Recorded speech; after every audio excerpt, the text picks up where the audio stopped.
Once again, it's me, Magal, the Zulu King. How many of you guys heard of Shaka Zulu? Shaka Zulu is a great African leader. He consolidated the Zulu nation into one.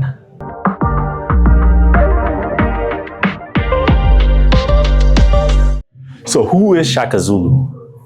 Shaka Zulu, the name gives it away. He's a Zulu man. Where do Zulus live? Zulus live in South Africa mostly, but even a little bit to the north of it. So the surrounding countries. So now Shaka Zulu, his father, Mfecane, was the chief of a small Zulu nation or a small Zulu clan. And his mother, Nandi, was also a princess or a chief's daughter from another clan. Once the mother and the father got together, the father decided not to acknowledge the kid and he denied it. Once the father kind of said, "This is not mine," he denied it.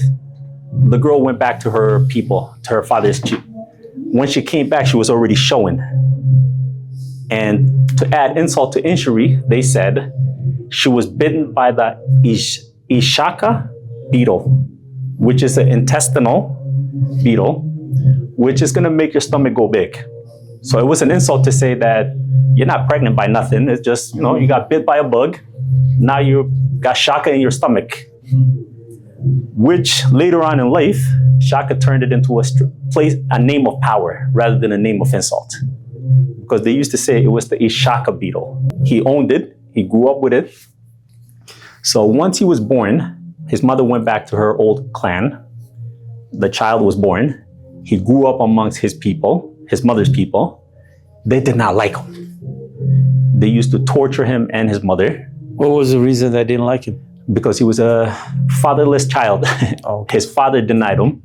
So they didn't want that embarrassment, basically, for the clan. So as a kid, they used to make fun of him. They would beat him up. They would bully him. Eventually, when he got to a little bit of an age, him and his mother moved away. They moved to another tribe where the leader was a guy by the name of Dingus Whale. He was already a man of stature, even before his parents came in. He was the chief of a small kingdom as well, but he was bigger than his father's, King Mfecane. This man's chiefdom was bigger. When Shaka came in, he was around the age of early teens. Shaka Zulu excelled. He was a big boy, strong, tall, handsome. So Dingus Whale said, "Yo, this kid is amazing. Like, he's a strategist, he's a leader." So he gave him his own regiment. So when they went into wars or into fights or into battles, he would put Shaka Zulu at the front and say, "Hey, these are your troops. They will do as you tell them.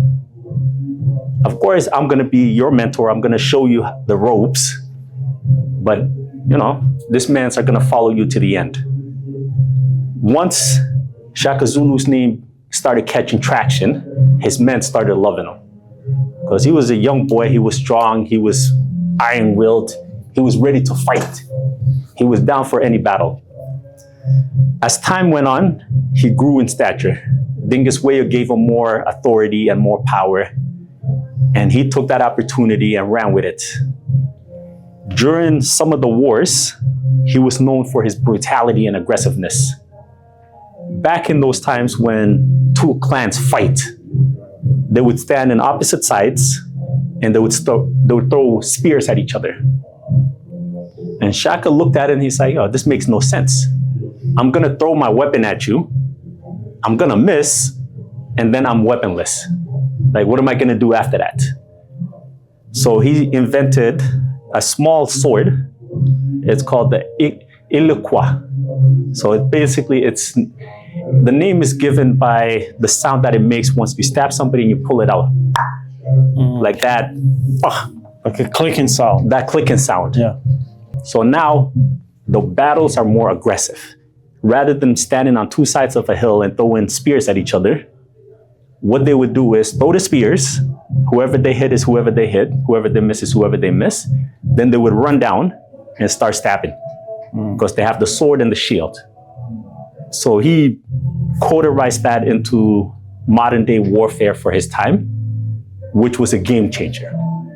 Because prior to that is, you throw it at each other, have a seat for like a couple of hours, eat some food, then do it again.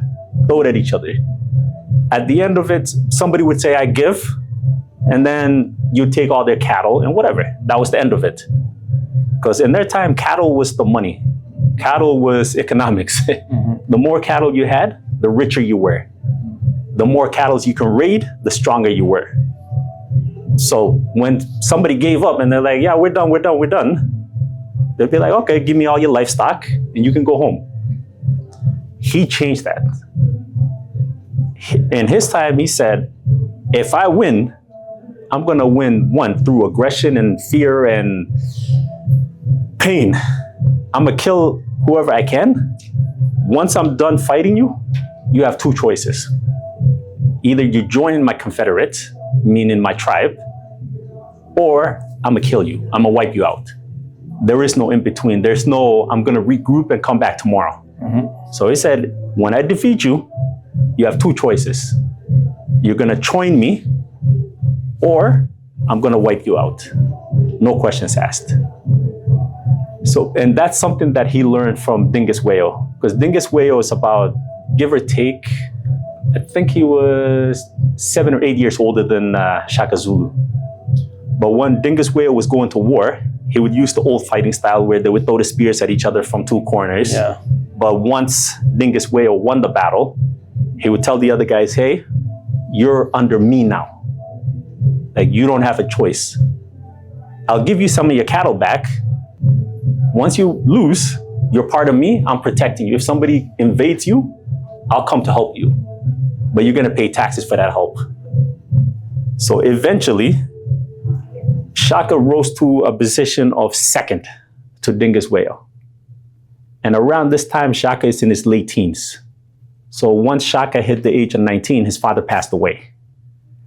Dingus Wayo said, hey, I'm gonna send you with some of my army, go back home, take your position, your rightful position of kingship. So he came back home with a full army. His half-brothers are like, yeah, no, this is ours. He's like, nah, it's the strongest gets the position. They got into a little tiss. Shaka came out on top. Now he's the king of the Zulus. So his best friend, his mentor, Dingus Wayo, has his own clan, his own power base. Shaka Zulu has his own power base now. Dingus Wayo goes into a war with a neighboring tribe. He loses his life. That's a year after. Now Shaka Zulu is like, you know what? There's a power vacuum. None of you guys are as good as me. Whether it comes to tactics, to war, to diplomacy, like, I'm better than all you guys. So what I'm gonna do is, I'm gonna unify everybody. He grew his small little tribe from 1,500 people to 250,000 strong. So he turned it from a small tribe to from a small village into a nation, an empire, which still stands today. Because the Zulu nation, the Zulu empire is still there today. Even today, they have, in South Africa, they have, Shaka Day, September 25th. Oh, so it's celebrated. It's still celebrated. Okay. Like, his kingdom still stands. There's still a country within a country. Even though it's not going to be recognized by the rest of the world, within South Africa, there's still a country within the country. Okay. So now, when he came back and he started building his empire, now because he has full power, he started invading all his neighbors, and he gave them the same options. Either you're my friend, who's a subordinate, or you're my enemy. There is no in between. There's no, we're gonna regroup tomorrow and, come back for another fight. It's no. Either we're one, or we're nothing. So once he got into fighting, they call it the Mfecane, which meant the crushing. He crushed all of his surrounding neighbors to unify it into one. Once he unified it, he was the undisputed ruler, undisputed king. Now he's making deals with the Boers. The Boers are the white South Africans. They're originally Dutch, They came to South Africa in the Cape of Good Hope to become a transit point to go to India. But because so many of them came and the land was so fertile, they just decided to stay. They were named the Boers because they started farming. So now he's making deals with the Boers. They're coming to him and they're saying, hey, we need land. Can we buy some? Can we have some? They're doing a little skirmishes back and forth, but nothing major as of yet. It's not a full-blown war, but it's sort of like testing each other's strengths. So they would come in, raid them a little bit. He would go back, raid them. They had a little tit for tat, but it was nothing major yet. And as time went on, he changed how warfare was done in South Africa. He introduced something called the bullhorn. So what he would do is the younger and faster guys, he would have them in the corners, and the veterans, he would have them in the center. So it would be like a bullhorn like this. Mm-hmm. So the two corners are the younger men. They would be faster, stronger, they have more energy. At the head, at the base, it would be the veterans that are in their early to late 20s. So they're still young, they're not that old, but they're veterans in the point that they've been to a couple of different wars. And then at the back, in the loins, they would have the full veterans. So the guys that are past their 30s. So once the fighting starts, the younger guys would run around, encircle the enemy from the back, and the head would go in. Once they start fighting full on, and the younger guys are coming from the back, any space that was a little weak, the loins, the guys that were sitting at the back, the full veterans, they would fill that gap. So the enemies wouldn't have a place to retreat. And if they fought, they're already encircled. Once you're encircled, it's a little hard to stay moralized. Once they break the morale of the enemy, they would give them the same option. Join us or die. There's nothing in between. And that war, that strategy is still used today. When armies are going into battle, they would put their faster, agile equipment in the corner so they can go around the enemy and encircle them from the back. And then they would put their heavy equipment at the back just in case that they need to join the battle. So within that, he changed like how fighting was done in South Africa. After he changed it, he's fully the king, no questions asked. He's making diplomatic deals. Now he's meeting white people. So now he's getting in contact with them because he completely pacified his side. Now what's left is the foreigners, the guys coming off the boats. They're coming to him and they're saying, hey, can we buy some land off of you? Can we do this? Can we do that? Can we go through your land to go to ABC, to go further into Africa? So he would say yes or no, but diplomacy. So at this point, Africa hasn't been colonized and it hasn't been divided out because he was born, 1787, and he came to power in 1819 or 1816, and then he passed on in 1828. So it was right before full colonization happened, because the division of Africa happened in the late 1800s. Mm-hmm. So for him, it was right prior to that. But since he came to power, he's up there, then there's where we are. Do you have any questions? When did he came across the British colonization? He never really came head to head. Mm-hmm. There's a couple of battles that happened. There's a TV show called Shaka Zulu. It was made in the 1980s. There's a few different battles that they had, mm-hmm. but they never really came head to head in the sense of we completely dominated them or he completely dominated them. It was never really to that point. But he came across them. Yeah, he came across them. He fought with them. He fought with them. And that was the Boers. Okay. So when the Boers were trying to expand out. Yeah, the Moors, right? No, the Boers. The Boers, okay. Boers. Okay. B-O. So the Boers were Dutch settlers. Mm-hmm. UK came in and took it from the Dutch. UK got busy with India and China and Indonesia and other countries. Yeah. So the Boers are like, yo, we want independence.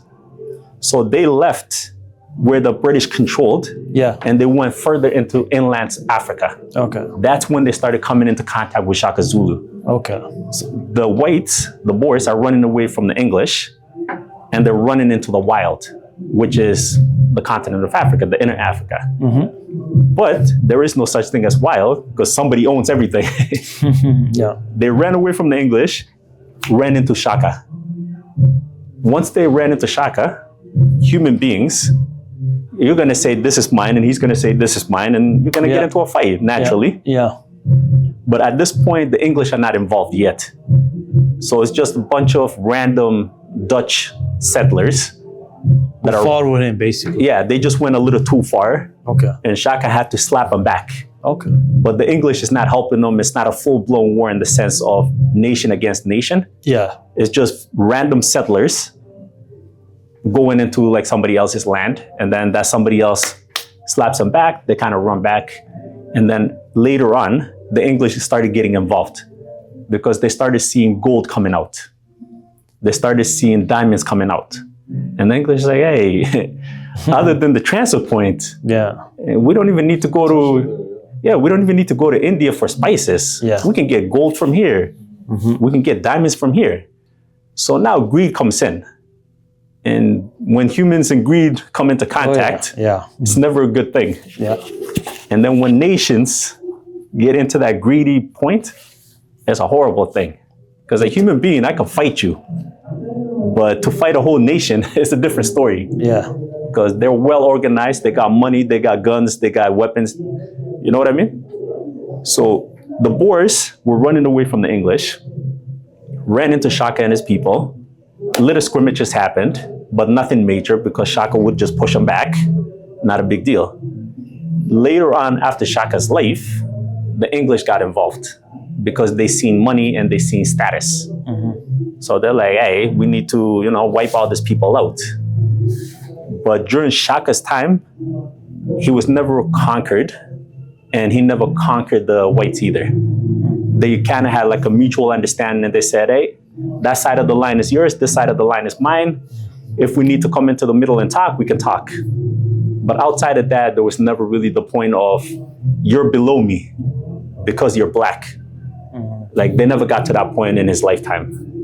So in other words, he never got in their way, basically, so there was nothing to fight, basically. No, they got in the way of each other. Yeah. They fought, but it wasn't that long, though. It's neighbors fighting each other. I see, okay. So he's using spears and swords. Yeah. And they're using outdated guns. Okay. Because they don't have the military back into the UK or the Dutch government. Yes, oh yeah. So they have guns that are like 20, 30 years old. Yeah. So the fight is almost fair. Because Shaka has the number of people in the army. And the Dutch, the white guys, they have guns. But their guns are also old. So and the they're fight is outnumbered most of the time. Yeah, they're outnumbered. Yeah. So there was never really a point where somebody was being subjugated. Okay. So Shaka wasn't subjugated, and the whites weren't subjugated. Okay. They fought each other. They would win the wars. They would win the fight. And then the white guy would be like, I give. And can we just make a deal? Or Shaka would lose and he'd be like, hey, can we just make a deal? So it was nothing major to lose and nothing major to win. You understand what I mean? Yeah. So how long did he? How long was his rule as a king? His rule was from 1816 to 1828. 1860. So 12 years. Okay. But within that 12 years, like when he came to power, he was young and hungry. Yeah. By the time he left, like the power went to his head. So right before he died in 1827, his mother passed on. Like him and his mother went through struggles. He got kicked out by his father, then kicked out by his grandfather. So they kept going from place to place to place. He was getting bullied as a child. The two of them were the only two that had each other. So they had a deep mutual understanding, a deep love.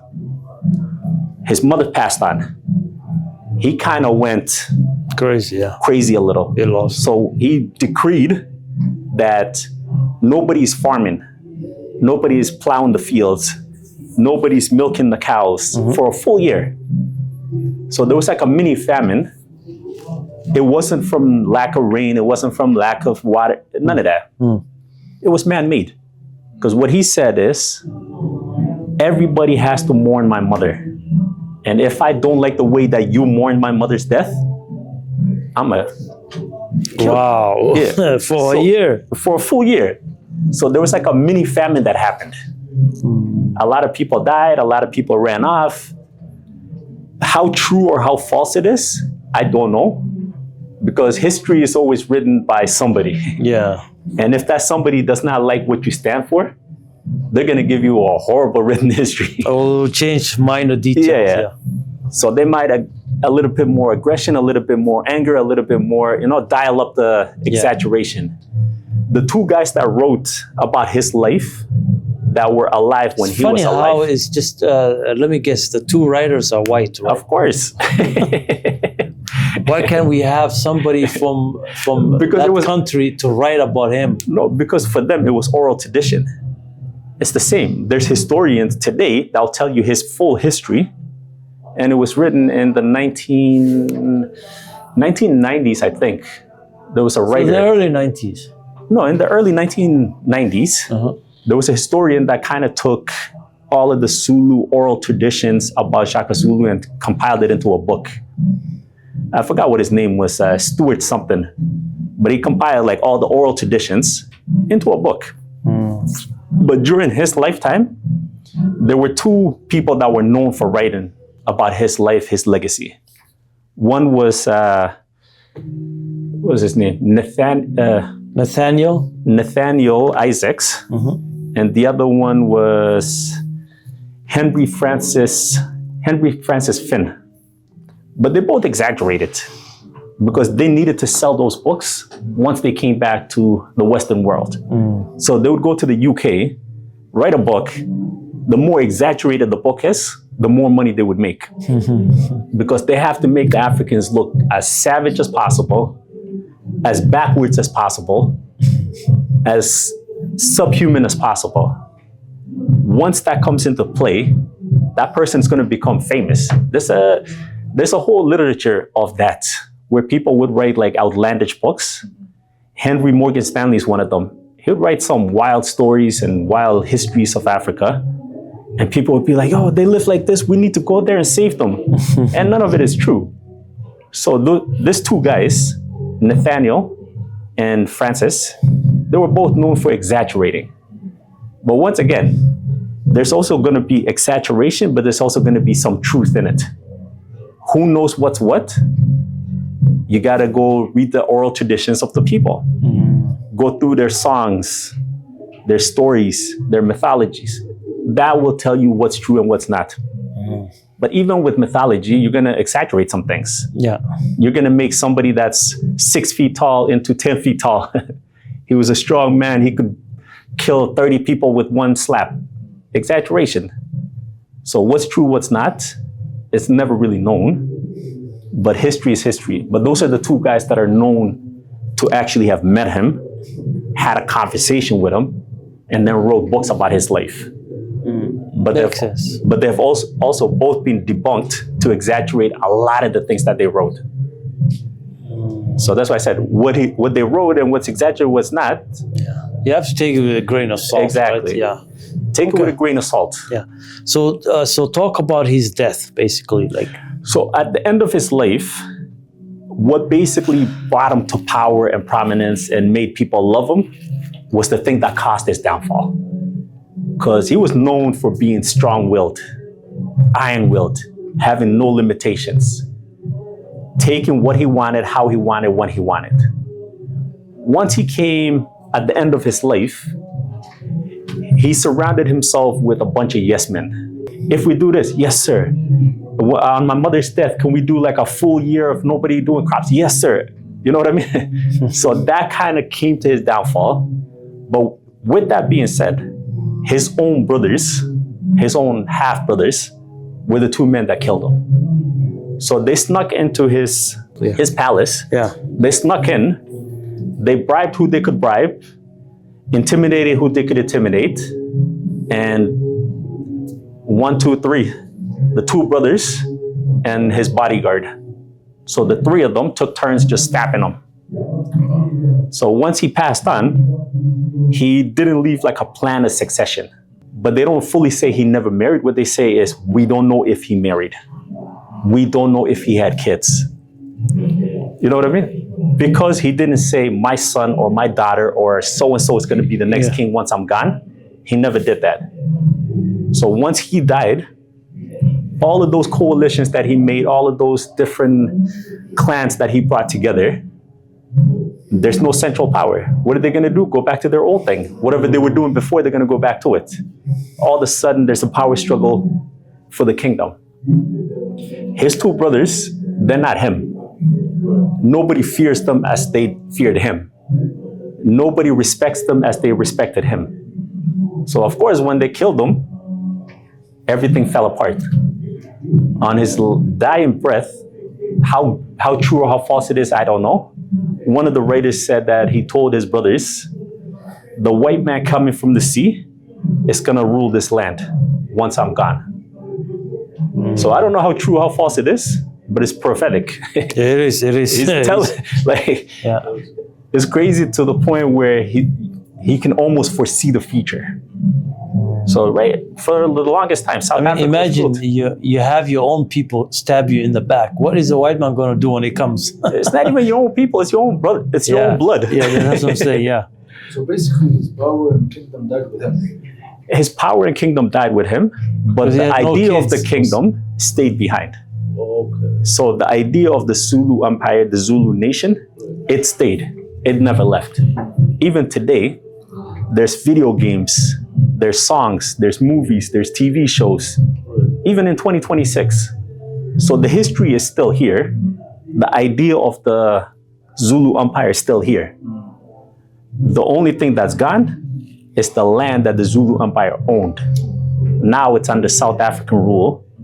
Prior, it was under the apartheid rule. So you had the two different categories of people. You had the white at the top, black at the bottom. Humans and subhumans, basically. So outside of that, the idea still stands. The language of the Zulu still stands. The empire still stands. It's just they don't have a land, they don't have a currency, but they have all the other things that a country needs. The legacy that he left behind, the inspiration that he left behind is amazing. It's different.